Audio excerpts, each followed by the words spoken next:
फारस के 6 राजा। फारस के राजा ने बीरबल की चतुराई तथा हाजिर जवाबी के बहुत से किस्से सुन रखे थे। वह जानना चाहता था कि क्या बीरबल वास्तव में चतुर है। वह उनसे मिलने को बेताब था।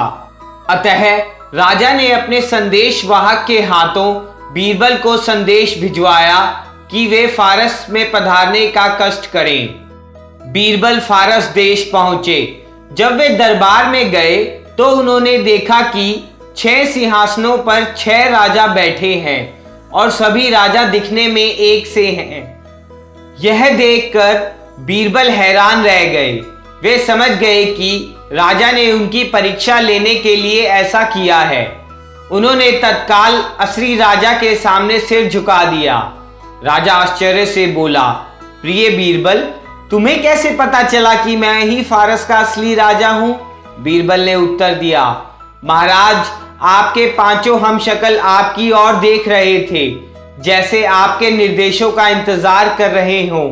केवल आप ही आगे देख रहे थे, जैसे कोई नेता देखता है।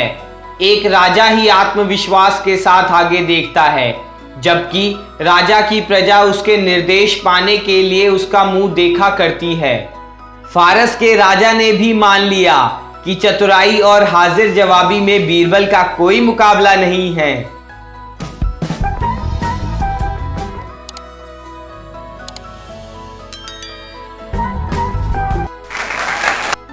बीरबल ने बचाई जान।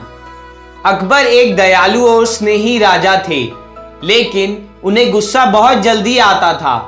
एक दिन अकबर को एक दरबारी पर बहुत गुस्सा आया। उन्होंने पहरेदार को हुक्म दे दिया कि अगले दिन उसका सिर काट दिया जाए। यह सुनकर दरबारी रोता हुआ बीरबल के पास जा पहुंचा और अपनी जान बचाने के लिए उनसे भीख मांगने लगा। बीरबल, मेहरबानी करके मुझे महाराज के गुस्से से बचाओ। तब बीरबल ने उसे एक सलाह दी। अगले दिन दरबारी महल के दरवाजे के पास खड़ा था। तभी एक पहरेदार ने उसे देख लिया। पहरेदार दरबारी को मारने के लिए ले जाने लगा और तो वह बोला, मैं मरने से पहले एक बार महाराज से मिलना चाहता हूं। पहरेदार ने बेमन से उसकी बात मान ली।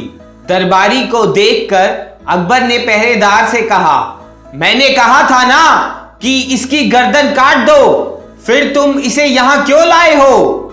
तब दरबारी अकबर के आगे घुटने टेक कर बैठ गया और बोला, महाराज, आप मेरा सिर चाहते थे, इसलिए मैं स्वयं उसे लेकर हाजिर हो गया हूं। मैंने सोचा पता नहीं मेरे मरने के बाद ये लोग आपको मेरा सिर लाकर देंगे या नहीं। अकबर मुस्कुरा कर बोले, बहुत अच्छी बात है, अब तुम इसे अपने पास रख सकते हो।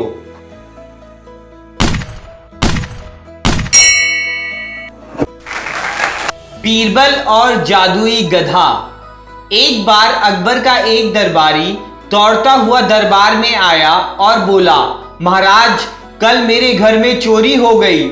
चोर सारा कीमती सामान चुरा ले गए।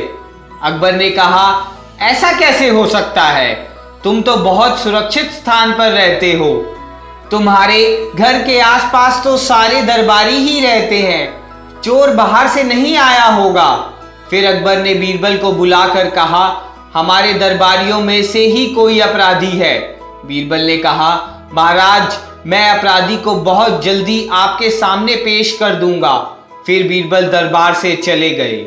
शीघ्र ही बीरबल एक गधा लेकर आए और कहा, यह जादुई गधा है, यह हमें बता देगा कि चोर कौन है। फिर उन्होंने सभी दरबारियों से कहा, आप लोग गधे की पूंछ उठाकर बोले कि मैं चोर नहीं हूं। सभी दरबारियों ने वैसा ही किया जैसा बीरबल ने कहा था। अंत में बीरबल ने दरबारियों से अपने अपने हाथ उठाने को कहा। सभी के हाथ काले थे, लेकिन एक दरबारी के हाथ बिल्कुल साफ थे। बीरबल ने उसकी ओर इशारा करते हुए कहा, महाराज, यह रहा आपका चोर। यह जादुई गधे से डर गया था, इसलिए इसने उसकी पूंछ को हाथ ही नहीं लगाया। अकबर ने उस दरबारी को सजा दी।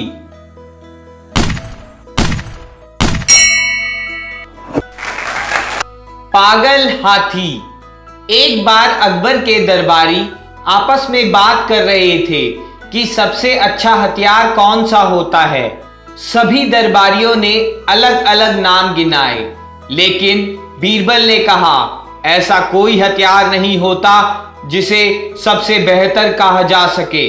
खतरे के समय जो भी पहले हाथ में आ जाए वही सबसे अच्छा हथियार होता है। अकबर बीरबल की बात से सहमत नहीं हुए। अगले दिन अकबर और बीरबल सैर करने निकले, तभी एक पागल हाथी उनके पीछे पड़ गया। अकबर ने अपनी तलवार से हमला करना चाहा, परंतु कोई लाभ नहीं हुआ। जब अकबर अपनी जान बचाने के लिए भाग रहे थे तो बीरबल ने सड़क पर खेल रहे एक पिल्ले को देखा। उन्होंने तुरंत उस पिल्ले को उठाकर हाथी पर दे मारा। पिल्ला डर के मारे हाथी की सूंड से चिपक गया। उसके पंजों से हाथी की सूंड पर जख्म हो गए। ऐसी स्थिति में हाथी ने उनका पीछा करना छोड़ दिया। हाथी पिल्ले से अपनी जान बचाने के लिए हाथ पैर मारने लगा। यह देखकर अकबर ने चैन की सांस ली। बीरबल बोले, महाराज, इन हालात में यह पिल्ला ही हमारे लिए सबसे अच्छा हथियार साबित हुआ। अकबर ने बीरबल की तारीफ की। वे बोले, बीरबल, आज तुमने मेरी जान बचा ली और साथ ही हथियारों के बारे में भी एक अच्छा सबक दे दिया। तत्पश्चात उन्होंने बीरबल को मोतियों का एक हार उपहार स्वरूप भेंट किया।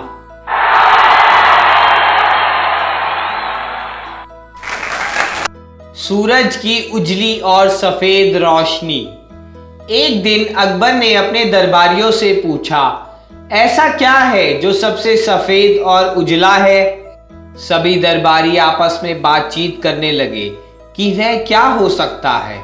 कुछ दरबारियों को लगा कि कपास सबसे उजली और सफेद होती है, लेकिन कुछ लोगों का मानना था कि दूध सबसे उजला और सफेद होता है। जब अकबर ने बीरबल से पूछा तो उन्होंने जवाब दिया, महाराज, सूरज की रोशनी। तब अकबर ने बीरबल से कहा कि वे अपनी बात को साबित करके दिखाएं। अकबर जब दोपहर में विश्राम करने चले गए तो बीरबल ने कहा कि उनके कमरे के पर्दे खींच दिए जाएं ताकि वहां अंधेरा हो जाए। सायंकाल अकबर सोकर उठे और दरवाजे की ओर बढ़े। तभी अचानक फर्श पर पड़ी किसी चीज से उनका पैर टकरा गया। उन्होंने दरवाजा खोला तो सूरज की रोशनी अंदर आई। अकबर ने देखा कि कमरे के फर्श पर थोड़ी सी कपास और कटोरे का दूध गिरा पड़ा है। अकबर जोर से चिल्लाए, ये सामान यहाँ किसने रखा था? बीरबल बोले, मैंने रखा था महाराज।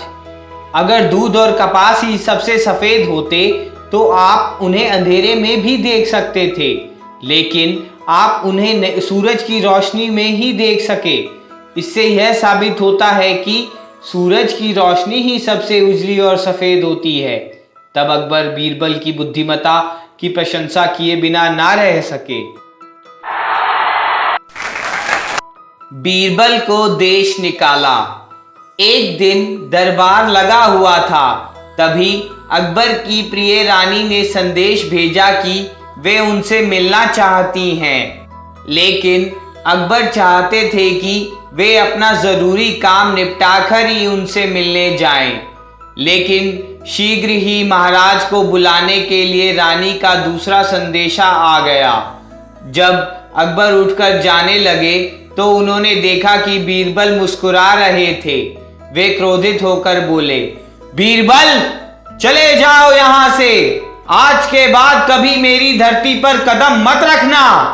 बीरबल उठकर चुपचाप बाहर चले गए। जो लोग बीरबल से जलते थे उन्हें यह सब देखकर बहुत खुशी हुई। इस तरह एक माह बीत गया। अब अकबर को बीरबल की याद सताने लगी। एक दिन जब अकबर अपनी खिड़की से बाहर झांक रहे थे तो उन्होंने बीरबल को एक रथ पर सवार होकर जाते देखा। अकबर ने बीरबल को बुलाकर कहा, तुम्हारी इतनी मजाल कैसे हुई कि तुम मेरा आदेश तोड़ो? बीरबल ने कहा, महाराज, आपने मुझसे कहा था कि मैं आपकी धरती पर कदम ना रखूं। तभी तो मैंने पड़ोस के राज्य से मिट्टी मंगवाकर इस रथ में डाल दी है। मैं आजीवन इसी पर कदम रख कर चलूंगा। यह सुनकर अकबर बहुत हंसे और बीरबल को माफ कर दिया। अगले दिन से बीरबल पुनः दरबार में जाने लगे। सौतेला भाई। जब अकबर छोटे थे तो उनकी धाई माँ अपने बेटे की तरह उनकी देखरेख करती थी। उनकी माँ की अनुपस्थिति में वे उन्हें दूध भी पिला देती थी। अतः अकबर धाई माँ की बहुत इज्जत करते थे और उन्हें अपनी माँ की तरह मानते थे। वे धाई माँ के बेटे को अपना सौतेला भाई समझते थे। अकबर को उससे बहुत प्यार था। वह जब भी उनसे मिलने आता तो वे उसके लिए शाही प्रबंध करवाते थे। कभी कभी अकबर सौतेले भाई के साथ समय बिताने के लिए दरबार से छुट्टी भी ले लेते थे। जब वे उसके साथ समय बिताते थे तो दरबार के जरूरी काम छूट जाते थे। इससे सभी दरबारियों और प्रजा को बहुत परेशानी होती थी। बीरबल नहीं चाहते थे कि अकबर अपने कामों को इस तरह अनदेखा करे। एक दिन अकबर ने बीरबल से पूछा, क्या तुम्हारा भी कोई सौतेला भाई है? बीरबल बोले, जी महाराज, मैं कल उसे साथ लेकर दरबार में आऊंगा।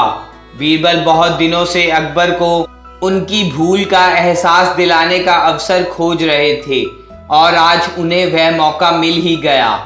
अगले दिन बीरबल एक बछड़े को दरबार में ले आए। यह देखकर अकबर चिल्लाए, बीरबल, ये जानवर यहाँ क्या कर रहा है? बीरबल ने जवाब दिया, महाराज, यही तो मेरा सौतेला भाई है। बचपन से ही मैं इसकी माँ यानी गाय का दूध पीकर बड़ा हुआ हूँ। अकबर बीरबल का संदेश समझ गए। उन्होंने अपने सौतेले भाई पर ज़रूरत से ज़्यादा ध्यान देना छोड़ दिया। बीरबल ने उन्हें इशारे से जता दिया था कि वे किसी एक व्यक्ति को खुश करने के लिए अपने सभी कामों को नज़रअंदाज कर रहे थे जो उन्हें नहीं करना चाहिए था।